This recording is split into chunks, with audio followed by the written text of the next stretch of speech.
Fi'n meddwl mae Brexit yn silly, fi'n meddwl mae massive mistake bod pobl ifanc fel 16 heb cael y bod rili. So hwnna'n gwneud effaith mawr arno fe. Mae'n mynd i effeithio addysg ni, bywydau ni, nid pobl arall, well, obviously pobl arall, ond mwy ni na unrhyw arall. O'n i yn erbyn Brexit fel oedd e, achos fi'n meddwl yn bendant am nawr, falle bys yn gwahanol na falle 15 mlynedd, bod ni'n gryfach o fewn Ewro. Dwi wedi siomi hefyd bod bach yn rhan bod pobl o dan i'n gwaith heb cael y cyfle i bleidleisio yn yr etholiad hwnnw. Achos os o'n i wedi cael pleidlais, yn eitha hyderus bysedd yr awtgym yn wahanol iawn i beth bod e, dwi'n meddwl bod wedi aros mewn. Dwi'n meddwl bod yn benderfyniad anghywir, dwi'n meddwl mae'n eisiau gwneud y gorau o beth yw sefyllfa. Dyle bod dim ail referendum yn an-democratic iawn. Mae'n rhaid bod ni'n sicrhau bod ni'n cael y deal gorau a bod pawb yn cael rhywbeth ohoni. Bod yn anodd bres o pawb, mae'n bwysig bod pawb yn cael rhywbeth ohoni yn dweud. Jyst gwneud y gorau o'r sefyllfa sydd gyda ni fel maen. Dwi ddim yn hapus iawn. Mae llawer o cynlyniadau yn hybu i Brexit yn anffodus. Llai o arian a dwi'n credu bod e'n dweud rhywbeth amdano sut meddylfryd pobl yn y wlad. Be ti'n meddwl yn deud yma meddylfryd? Just bod pobl yn credu mewn pethau anti-immigration sydd ddim yn cywir iawn. Credu mewn syniadau gwleidyddol o'i partïon legislatif sydd actually ddim yn ffeithio o bobl, ond mae pobl yn credu beth maen nhw eisiau credu, oherwydd mae'n haws na dysgu ffeithiau.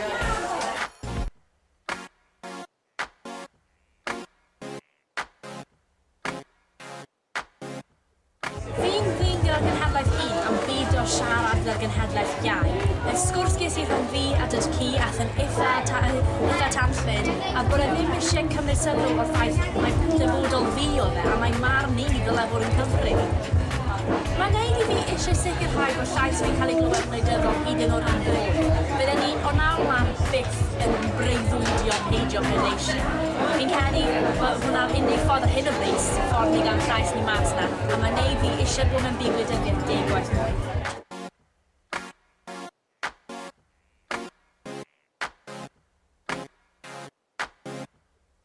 Alle fe fod yn hermau os mae rhywle fel mae'r Alban di sôn am gael annibyniaeth o Prydain achos dyw'r sefyllfa ddim wedi mynd fel nhw moyn.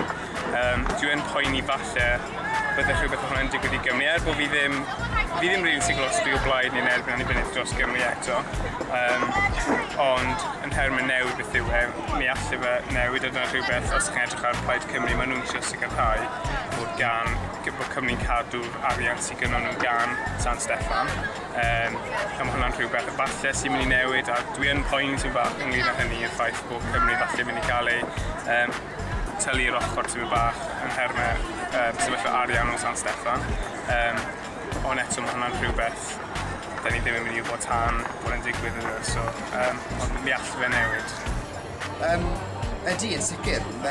Mi fydd ein diwylliant ni yn cael ei bygwth, ond rhaid wneud siŵr na bydd Cymru'n cael ei adlewyrchu'n deg yn trafodaethau Brexit a bydd ein cenedlaetholdeb ni ddim yn cael ei effeithio o goblygiadau Brexit achos ni'n Cymru ar diwedd y dydd a ni'n rhan pwysig o Deyrnas Unedig ac mi fydd rhaid Cymru cael llais pendant a chrif mewn trafodaethau Brexit a ddim cael ein ignoro gan Lloegr. Wel, fel Cymru dwi wastad yn meddwl bod mwyaf o Gymru yn eitha croesawgar tuag at bobl a falle bod wedi dangos bod lot o Gymru ddim cweit mor croesawgar a o'n i'n meddwl o'n nhw. Eto o ran mae lot o bobl wedi pleidleisio dros Brexit oherwydd problemau mewnfudiad yn y wlad. So falle mae wedi newid y ffordd mae pobl arall yn gweld Cymru, y ffordd mae pobl fel ei hunan. Ond eto, mae rhaid bod ni'n goresgyn hwnna ac yn dod dros hwnna i wneud y gorau o'r sefyllfa sydd i ddod. Dwi'n yn siŵr, o'n i'n meddwl bod yn Cymraeg yn rhywbeth mae pobl yn cael hunaniaeth gryf ac o'n i'n meddwl bod nhw'n cael uniaethu gyda'r peth Ewropeaidd o perchyn o'n i ddim yn disgwyl i pobl falle ynysu ei hun yn gymaint o hynny. Ces i lot o manteisio mas o'r Undeb Ewropea, nes i ar Erasmus Plus, stwff i gwledydd gwahanol, ond licen i weld, taw rydyn ni'n ymadel o'r Undeb Ewropeaidd, licen i dal gweld cyfeillgarwch rhwng ein doi grŵp o, wel, ni a nhw Deddf a Petai, ond lot o cydweithio, yn wedig gyda eisil a stwff fel yna, dod mewn i peryglon a stwff fel yna.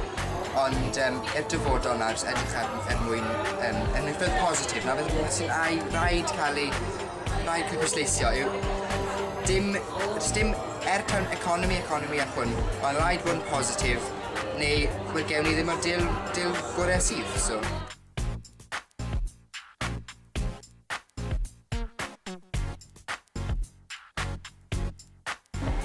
Falle bydd llawer mwy o fel diweithdra, bydd ffrindiau fi falle ddim yn cael swyddi, falle bydd fi ddim yn cael swyddi, fel mae pobl mynd mewn addysg mynd i cael effaith mawr fel sy'n rybys rili. Dwi'n meddwl gallu cael lot o effaith yn hermau prifysgol os ni'n penderfynu fi moyn i brifysgol. Oherwydd yr arian mae'r Deyrnas Unedig yn cael o'r Undeb Ewropeaidd, ond oherwydd os o'r moyn cymryd rhan mewn fel Erasmus sy'n amlwg yn danfon myfyrwyr ar draws Ewrop i gyd, os yna'n effeithio'n fawr iawn ar be bys ni'n gallu gwneud fel yma. Ond eto, mae'r un peth, mae'n rhaid i fi a mae'n rhaid i bobl ifanc eraill ar draws Cymru wneud y gorau o'r sefyllfa yma a jyst symud ymlaen a wneud y gorau o beth sydd gyda ni'n lligwyr am beth ni'n colli. Sicr, mae'r sicrwydd eto exciting, ond ddim ar yr un pryd. Mae mor frawychus bod ni ddim yn gwybod beth sy'n mynd i ddigwydd blwyddyn lawr y lein, lle dim cynllun o gwbl gyda ni ar hyn o bryd. Ond, mae'n eitha fel, teimlo bach yn od. Dwi'n gobeithio mewn effaith positif eithaf. Mae pobl yn y wlad yng Nghymru eisiau sicrhau bydd yr Gymraeg yn llwyddo 10 gwaith mwy nawr. Mae'n eto ran sicrwydd, achos bod ni'n gwybod beth sy'n digwydd, so ni'n gwybod pa fath o Brexit dim byd ar hyn o bryd. Mae'n anodd ateb y cwestiwn fel yna.